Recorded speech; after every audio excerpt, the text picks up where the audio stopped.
Good Hello. evening. Happy Halloween. Happy Halloween. Eve?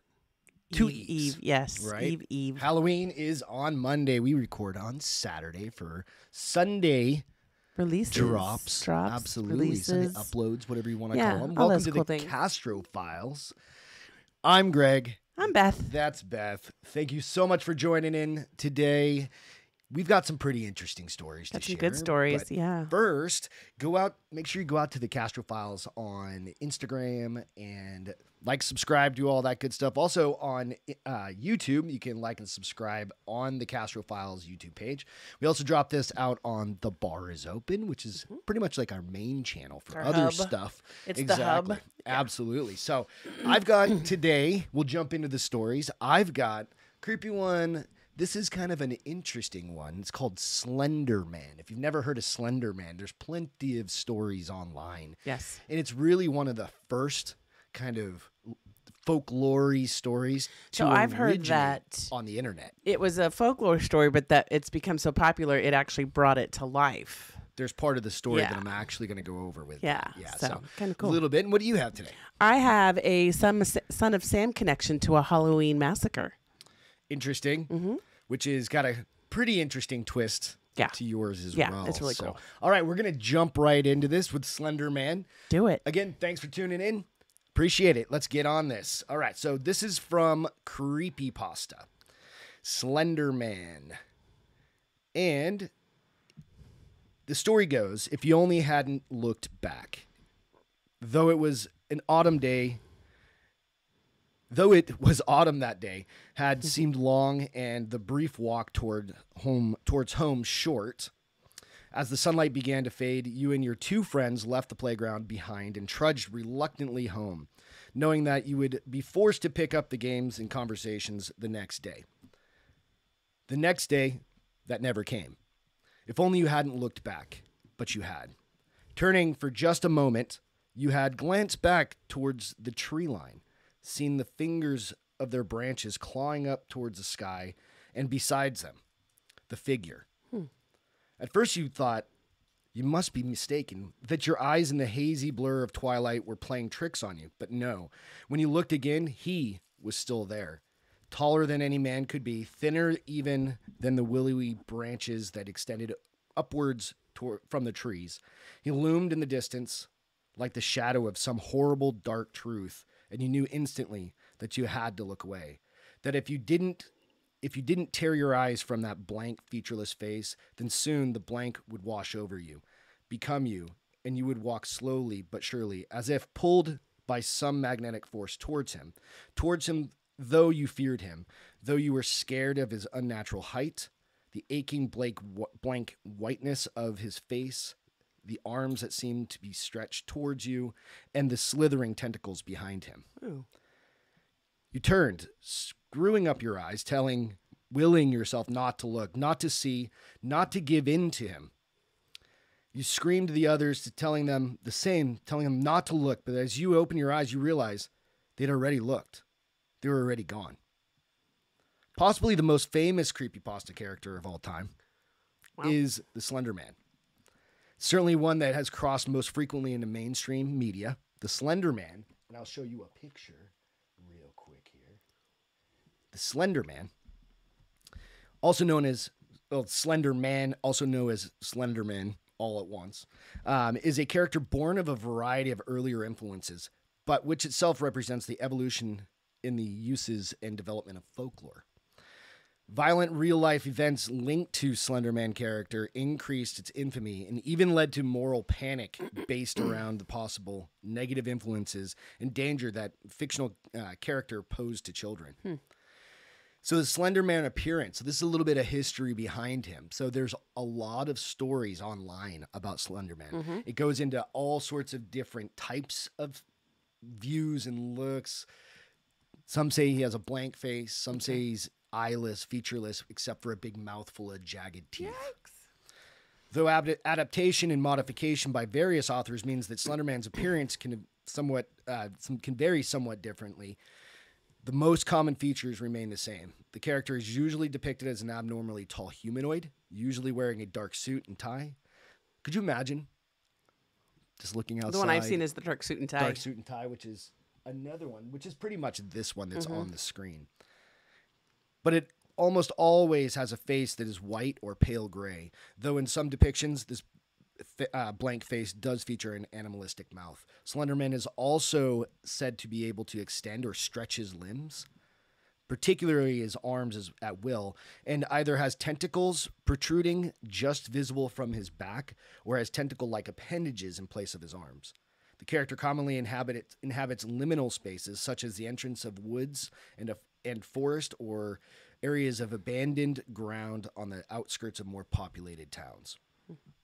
While there are still a variety of Slenderman stories out there, much of the character's effectiveness comes from the fact that there are no single definitive version. The initial post that introduced the character being only fragmentary quotes linked to an image rather than an actual short story or complete narrative. It was very difficult to find any stories that were really stories about the Slenderman. But there are some videos out there that you got to be the judge of it. It's creepy nonetheless. Right. Probably really good CGI. You hope it's really good CGI. Right. And I've got a screen grab from one of them here in a minute. Ooh, okay. Much of his appearance, however, though the details alter some elements, seem to remain as constants, such as the character appearing by woods or forests, enticing children away from their parents and friends never to be seen again. Another common trope that the Slenderman exerts an influence upon the victims, making them perpetrators of crimes or violent actions. The character has also been said to cause illnesses, particularly a cough known as slender sickness, and to introduce those who encounter him to suicide. These latter features, namely incitement to violence or suicide, became more prevalent and commonly associated with the character in a case of art imitating life after real-life violent events or cases of attempted suicide were linked to the character. So, again, this is the internet this is where the origins, despite some media outlets adding to the aura of Slenderman mythos by claiming that the figure's origins are unclear, in fact, the character's origins are easily traceable. Slenderman in his original form was created by Eric Knudsen under alias Victor Surge. He was responding to a call on Something Awful for posters to contribute digitally altered photographs that would then serve as the basis for basis for new mythologies or stories. I'm having a hard time reading this afternoon. I'm on my phone because it wouldn't come up on my on my iPad. So Knudsen's effort, posted on June 10th, 2009, shows groups of teenagers and children with the now familiar figure of Slenderman standing in the background. At first glance, the images seem normal, but the figure's anomalous size and featureless face, once noticed, give the picture an eerie and unsettling feeling. So here's a version of it. You have to look close in this one, and I'll show you after, because I know it's a little hard.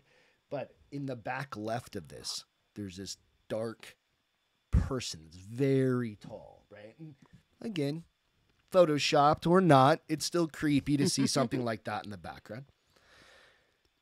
Alongside the images, Knudsen provided small snippets out of context text purported to be witness accounts that give hints about the scenes depicted and their relation to the anomalous figure of the Slenderman. By attaching short snippets of text with his images, Knudsen transformed the lone image into the first Slenderman story, albeit in a non-linear and fragmented form. With each new detail, the new account posters helped in building a mythos around the character that, because of its viral scope and a myriad of conflicting details and accounts, did not retain a canon version, and thus the process happened faster. The day of Knudsen's post, a user named Leech Code 5 posted a photo with a backstory featuring Slenderman. By the 14th of June, a user named Trenchmall had used Slenderman in his own story. So it keeps building and building and building. And you know how viral things happen on the internet, right? Yep. Before you know it, it's kind of cool, real, actually. Or, there's some sort of lore They to put it. energy behind it. Absolutely. On June 20th of the same year, Slenderman became the subject of a YouTube video series based upon an earlier Something Awful post by by user Troy Wagner. The series, which alleges to detail interactions or discoveries about Slender Man made while working on a film project named Marble Hornets. The series of videos was supported by a Twitter feed. Supported by a Twitter feed and second YouTube channel, allowed the character to move from being a text, image, and forum-based phenomenon to being an ARG, with the character now being referred to, discussed, and modified across a number of different platforms and modalities. Slender Man creepypasta story. After waking up with a jolt, the girl laid back a few seconds longer, reaching over to switch on her bedside lamp. She tried to remember exactly what had stolen her sweet slumber away. When she couldn't, the brunette swung her legs over the side of the bed and heaved herself up, checking the time on her phone. She snorted when she saw it was midnight, the witching hour. Knowing that sleep would only evade her, she left her bedroom for the kitchen, a good cup of coffee on her mind. Who drinks coffee at midnight? I don't know. As she passed by the front door, a chill spread like liquid fire down her spine.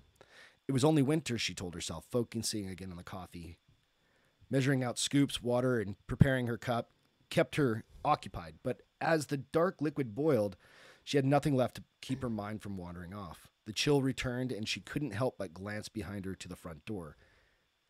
It stood there innocently enough. Just like always, the deadbolt was still in place, and she could see nothing amiss with it. Turning back to her coffee, she did her best to forget the feelings. With her cup in hand, she started back towards her bedroom. As she walked by the front door, she decided that a quick glance out of the peephole would help calm her restless mind. The chill worsened with each step she took towards the door and further away from the safety and warmth of her blankets. She pressed her empty hand against the cold metal door and took a deep breath before leading her eye to the peephole. At first, she could only see an inky blackness and somehow seemed to swirl in itself. When she blinked in surprise, the void melted away. She wished she hadn't. She wished it hadn't. In its place, there stood what she could only guess was once a man.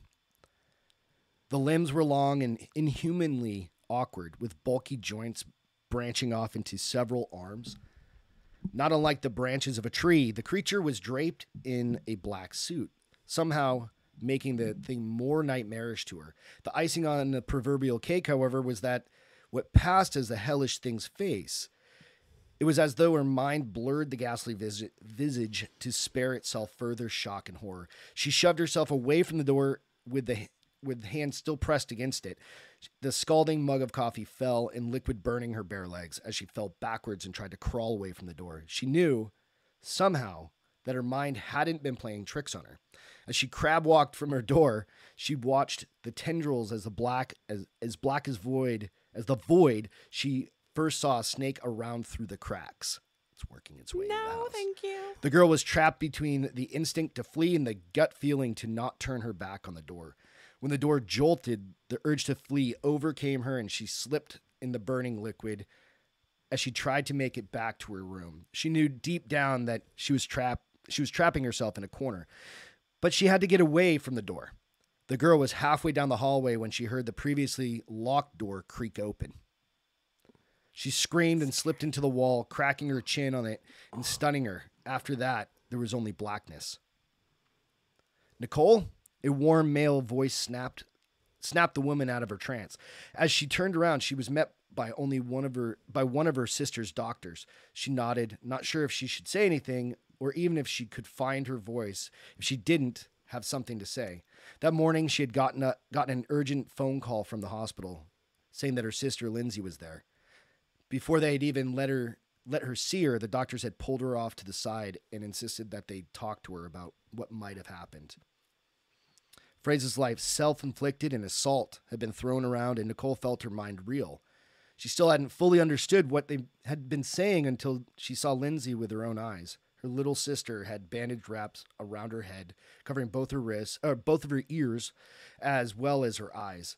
They said it was to keep her now deadened eyes from drying out, and to try to keep infection out of wounds Lindsay had made to her ears. Holy shit. The doctors had guessed that either she or someone had jammed a pencil into them to keep her off balance or deafen her against something.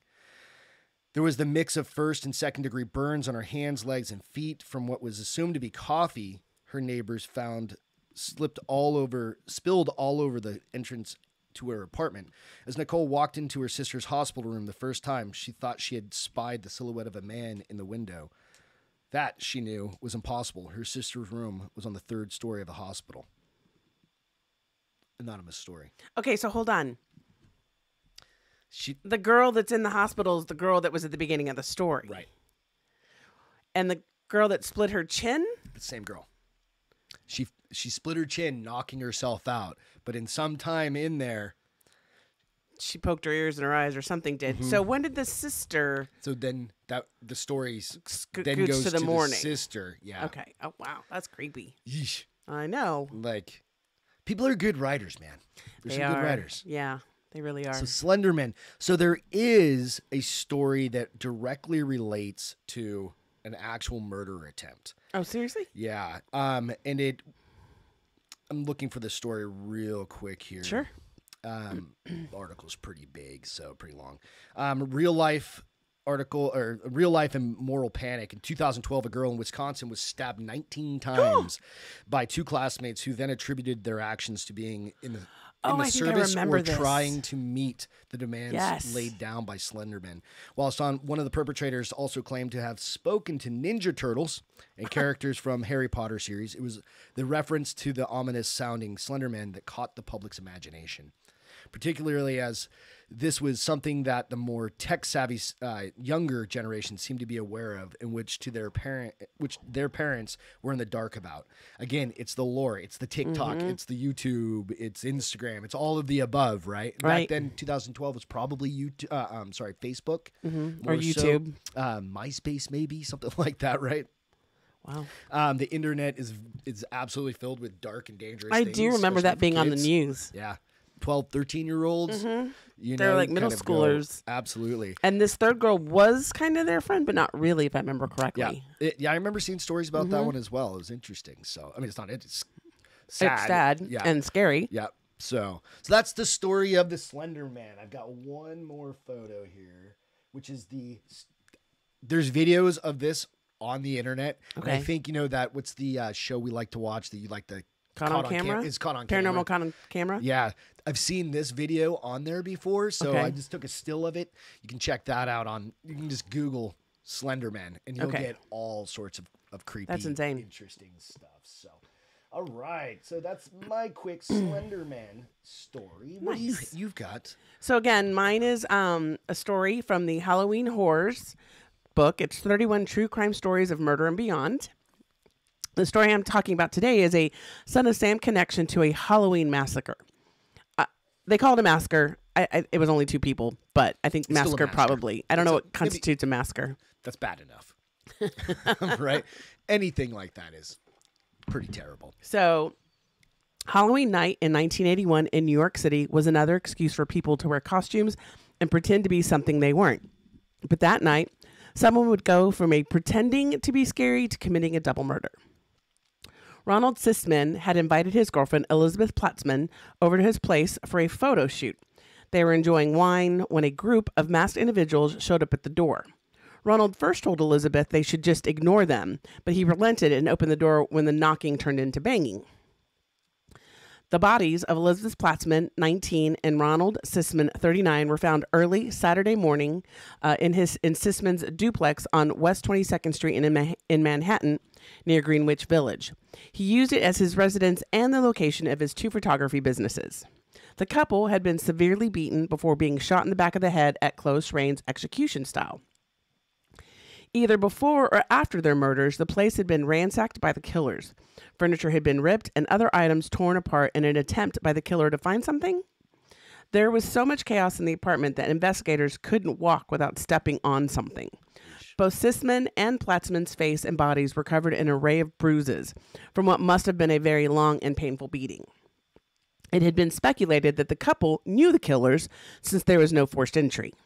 Among the missing items from the scene were a .25 caliber pistol that was registered to Sisman. It could be the murder weapon used on the victims. The other missing items were the victims' both driver's licenses. little tokens Right. of some sort. There had been some claims that Sisman had been involved in drugs, but nothing could be proved. If it was the case, police might have motive for the murder and search of the residence. The drug angle came from Melanie Haller, an actress who worked with Sisman, accusing him of trying to force her to take drugs. When she refused, she said he became belligerent, but the case was later dropped when Haller declined to cooperate with investigators. Still believing drugs were involved, they wonder if Sisman had owed a dealer money. But with nothing even taken from the place, it seemed killing him in this manner didn't make any sense. Shortly after accusing Sisman, another accusation by Melanie Haller surfaced. Melanie Haller also made an accusation against a film producer in Long Island. In that case, as well, she also said he attempted to drug her, and those charges were also dropped. She's just trying to get somebody in trouble. The police then had an informant call them with a bizarre tale. He said that someone he knew had predicted the murder weeks prior. Who was this mysterious fortune teller? David Berkowitz, the imprisoned son of Sam killer. Okay, so you probably let me keep going. I'm going to ask a question that I'm like, wait a minute. Berkowitz was in prison serving a sentence for killing 6 victims and wounding 7 others. After his conviction, the rumors swirled that Berkowitz did not act alone or on his own accord, but that he was a puppet in a much larger satanic cult. The informant told police that a couple of weeks before the murder, Berkowitz had told him that his cult would torture and perform a ritual killing on Halloween. He described it as a photographer's residence near Greenwich Village. Greenwich Village. Yeah, did I say Greenwich? Greenwich Village. After the ritual, they would kill the occupants and clean the residence of any incriminating evidence against the cult. Berkowitz elaborated that Sisman had a snuff video of one of the Son of Sam's killings that shed light on the cult. It would make people rethink that Berkowitz had acted alone. Sisman had been hired by the cult to record a video, but they hadn't told him what the film was to be about beforehand. So after it was finished, obviously Sisman did not seem happy at what he had been a part of. Yeah. The cult had heard rumors that Sisman was in trouble for dealing drugs and that he might use the video as leverage to get a deal. When the authorities contacted Berkowitz, he gave a very accurate description of Sisman's residence. Even though those closest to Sisman claimed he never met Berkowitz and wasn't involved in a satanic cult. One fact from the scene that could go a long way in supporting his claim that the cult killed them was that the licenses were stolen. This had happened in other cult killings where killings where they take personal identifying objects to prove that they got the right person. Mm-hmm. To this day, no one has been arrested for these murders. So you go back into the Berkowitz, the son of Sam. Well, you're familiar with that, right? Yeah.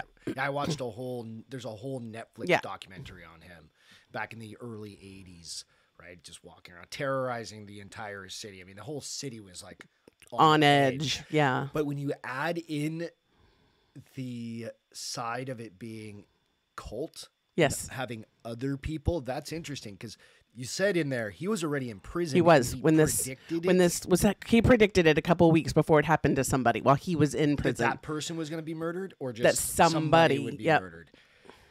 So yeah, you go, okay, how did he know that unless he was involved? Yeah, he told the informant told police that a couple weeks before the murder, Berkowitz had told him that his cult would torture and perform a ritual killing on Halloween. And it's still unsolved. Still unsolved. So you go, okay, somebody is out there. Yeah, too bad back then they didn't have doorbell cameras like we have today. Some Ring doorbells, right? Absolutely. Because this was 1981, so they didn't have the technology we have today. No, but yeah, so tube socks. I also think it's incredible that they didn't find any DNA.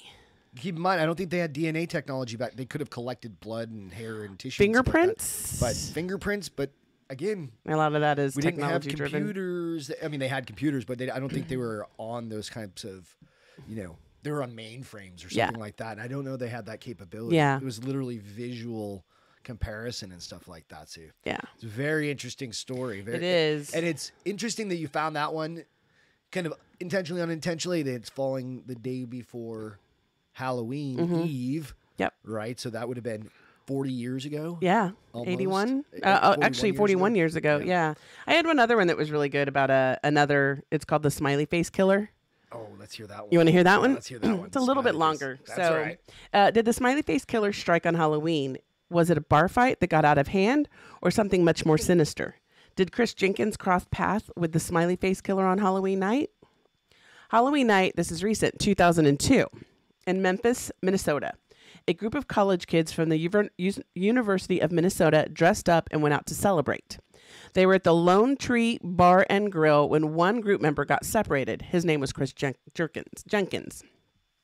The story goes that sometime after midnight, Chris spilled a drink on his pants by accident, but the security team thought he was intoxicated and had urinated on himself, so they removed him from the bar, and the bouncer told him he would not let him go back in. Chris had been wearing a Native American Halloween costume without pockets and had just been kicked out without his coat in 20-degree temperature. He had given his cell phone and his wallet to his girlfriend, Ashley Rice, who was still inside. So now, Chris found himself outside in the freezing temperatures without any means of getting home, since another friend had driven them to the bar. The last one reporting seeing Chris was that he was walking... the last one anyone reported seeing Chris was that he was walking from the bar heading north, but when he never showed up back at his place or contacted anyone, he was reported missing. 4 months of not a word from Chris or any clues to his disappearance had not just set his family and friends on edge, but the college campus as well. On February 27th, 2003, so 4 months later, a body was spotted floating in the Mississippi River. The body had been wedged in between branches of a fallen tree near the upper St. Anthony Falls Dam. After pulling it from the water and performing an autopsy, it would be revealed it was Chris Jenkins. He had still been wearing his Halloween costume, so it assumed he died the night he went missing.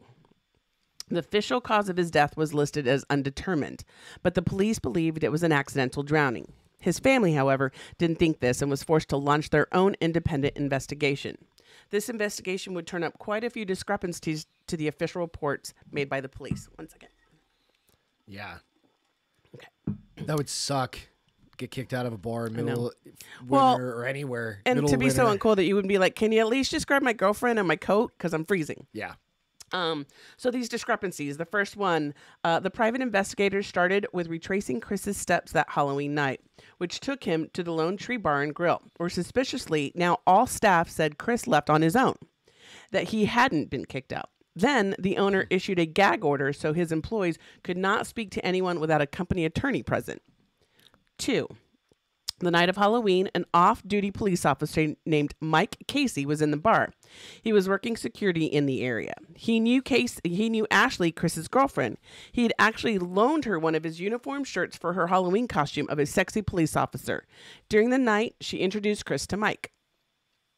A rumor going around at the time was that Mike Casey had told the security supervisor at the bar to have Chris removed because he wanted Chris out of the picture that night to flirt with Ashley. Then later, after Chris was gone, he gave Ashley a ride home.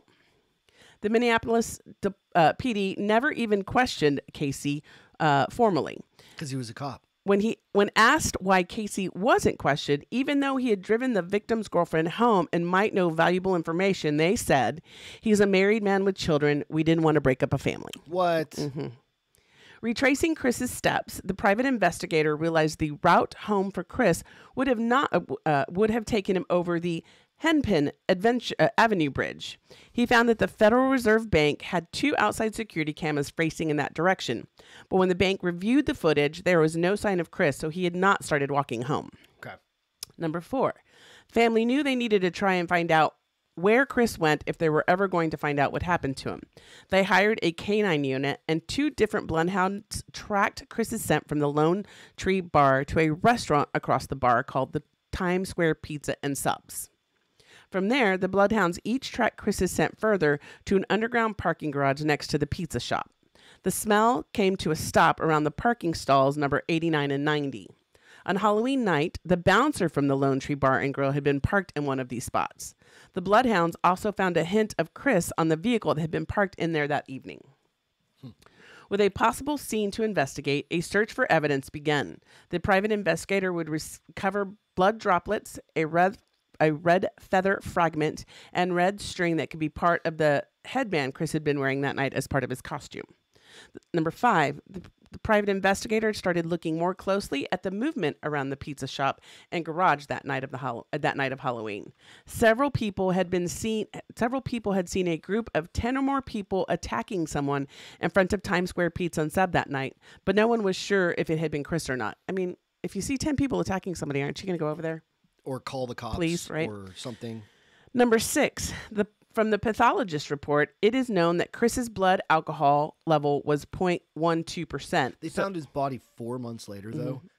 I wonder how accurate. I mean, this is 20 years ago, but... All right, but he wasn't drunk. He was 0.12%, so he was not out of it drunk-wise. 0.012. 0.12. So he was drunk. He was almost double the legal limit.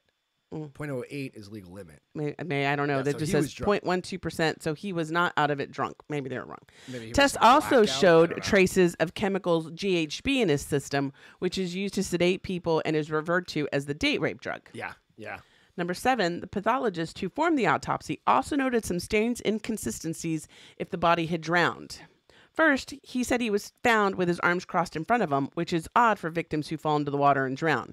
They usually found their arms out to their sides. Because they're floating, right? I imagine. That's what I see on TV anyway. Right? Their clothing is usually disheveled too, but Chris's shirt was still tucked into his drawstring pants and the slip-on moccasins were still on his feet, which led the pathologist to believe that Chris was dead and rigor mortis had set in when he was placed in the water. Yeah. Number 8, when he was pulled from the river, a clump of hair was in his left hand. This clump of hair had never been tested. It had been filed away after being labeled foreign material in left hand.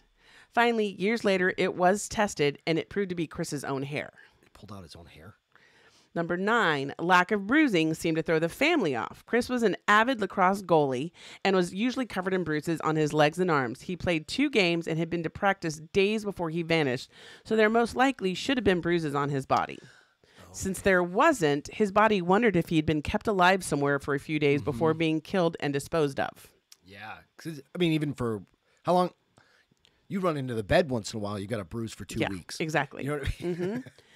Last not least, 10, a hydrologist, who is somebody who studies water, studied the Mississippi River, didn't believe that Chris's body could have been in the water for 4 months and not have been spotted. I was thinking the same thing. He researched the temperatures in the area and found that the river didn't freeze over until January. Okay. Also, the area under the 3rd Avenue Bridge where Chris's body was found had been combed for weeks after his disappearance. They would have seen him somewhere. 4 years after Chris went missing and then turned up in the river, his family finally got the police to reopen the investigation. A new police chief took over. He sat down with them and viewed the evidence they had collected. It was only then that Chris's death was reclassified from accidental drowning to homicide. After this, an informant came forward with new information.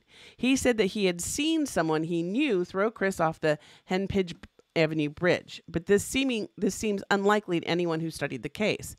If Chris had been thrown off the bridge, he would have hit a steel support beam and metal cables on his way down, and his body would have shown multiple injuries, which it did not.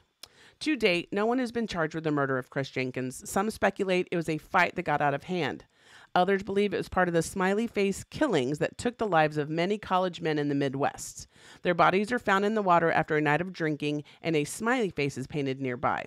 But without knowing where Chris went into the water, it's hard to look for the smiley face graffiti. Ooh, that's gave me goosebumps. Interesting. So another unsolved mystery. But very in line with a group of murders that had been occurring in the Midwest. I think back to the bruising portion of that, right? Like if he's an avid lacrosse player, right? You're gonna get injured, even just mild bruises on the arms from. We all have something somewhere all the time, you know. Right? So, but yeah, he would have to. I mean, to me, there was so many weird things, like the cop. Like, why isn't he? And if they found his blood on the body, on the bouncer's car. So these are real stories that you just talked about, and if this story's been around for 20 years. Why haven't they reopened it and tried to investigate that police officer? Right. Or figured out the blood that they found on the car. They tested his hair. They tested the hair. But yeah, why didn't they? do they not have it anymore? I don't know. That's what I'm wondering too. I was expecting you to say that the hair was going to be gone. Yeah, or somebody, you know, like yeah. So it's just kind of, I mean, we don't know what happened, but it is spooky in the sense that it lines up with some other serial killer kind of, and things. that it also happened on Halloween night. Halloween night. Yes. Be safe out there, Yes. everybody. Those were our stories for the evening. Yes. We're going to go do a trunk or treat now. Yes, we are. I love you. Thank you guys you so too, much baby. for joining. Thanks for joining us, guys. Remember, you can go out to the bars open, check out the stories. We post that here, and we post it on the Castro Files. Every Sunday night around 8 p.m. They'll be dropping. So again, happy Halloween. Happy Halloween. Be safe. Get Have a lot fun. of candy, Be safe. and we'll catch you next time. Yep. Bye, guys.